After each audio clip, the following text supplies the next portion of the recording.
Bonjour, bonsoir ou bonne nuit. Ça pral dépend qui les n'attendez MFSE. N'a joindre les petits nous pour jodi à nan Malachie chapitre 2 verset 1 à 17. Koulier a men l'od moins bay prétio. Si nous pas coûté ça m'a dit nous là.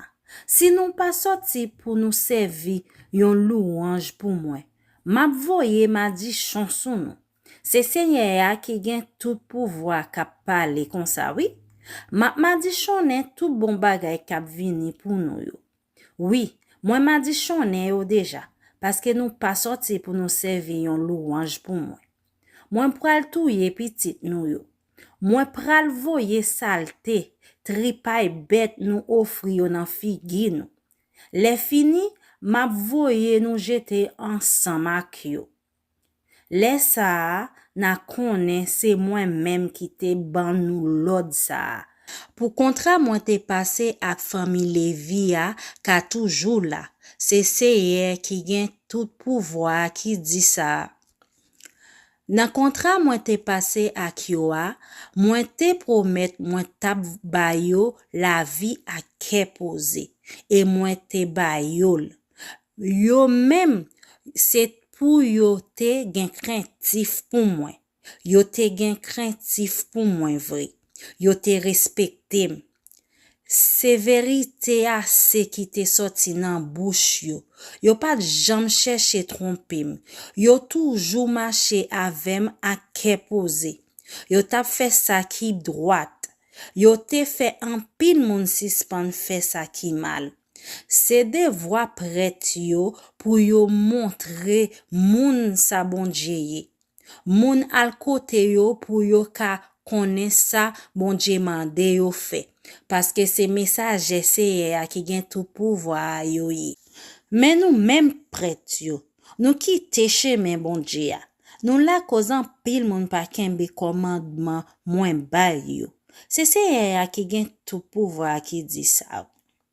Nous pas kembe contrat moi te fait ak moun famille Lévi yo. C'est peut-être ça m'a fait tout moun peuple Israël yo de respecter nous. Ya prend nous pour vagabond parce que nous pas fait ça moins mandé nous fait. Nous garder sous figi moun les pour nous dire yo ça la loi mandé. Est-ce que c'est pas yon seul papa nous tout nous gagner? Est-ce que c'est pas yon seul bon Dieu qui fait nous tout? Pour qui ça attend nous pas kembe promesse nous yon ak l'autre? Pour qui ça nous mépriser contre bon Dieu te fait ak ancêtre nous yo? Moun jida yo trahi bon Dieu. Yo fait yon mauvais bagay qui l'aide en pile nan pays Israël la ak nan la ville Jérusalem na.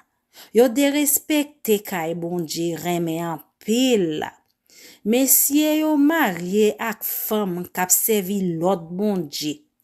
Tout moun qui fait bagay ça, c'est pour ya pa kite yon joine yon moun nan famille Jacob la pour camper pour yo. Ou sinon pour faire offrande bay Seigneur qui gen tout pouvoir pour yo. Mais yon l'autre bagay nous fait encore. N'a benyen l'hôtel Seigneur à l'eau qui saute nan genou. N'a crié, n'a plaigné parce que Seigneur pas même gade offrande nous fait yo. L'idée refusé accepter rien nan men nou. Et puis n'a demandé pour qui ça? C'est parce que Seigneur ouais ça ou fait madame ou te marié les ou te jeune ou pas kembe promesse ou te fait là. Ou te passe contrat avec ou te promet bon Dieu ou tap kembel pour madame ou pour tout temps. Est-ce que bon Dieu pas fait nous tourner yon seul corps ak yon seul nam?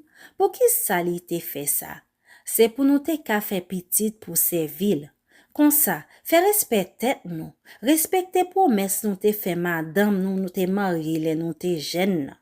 Mwen rayi wè les mouche séparé ak madame. C'est Seigneur qui gen tout pouvoir. Bon Dieu peuple Israël la qui dit ça. Mwen rayi wè moun kap agi mal kon sa ak madame yo. C'est peut-être ça, fè respect tête nou. Kembe promesse nou te fè madame nou. N'a fatigué tête Seigneur ak yon bonne parole et puis n'a dit ki jan n'a fatigué la.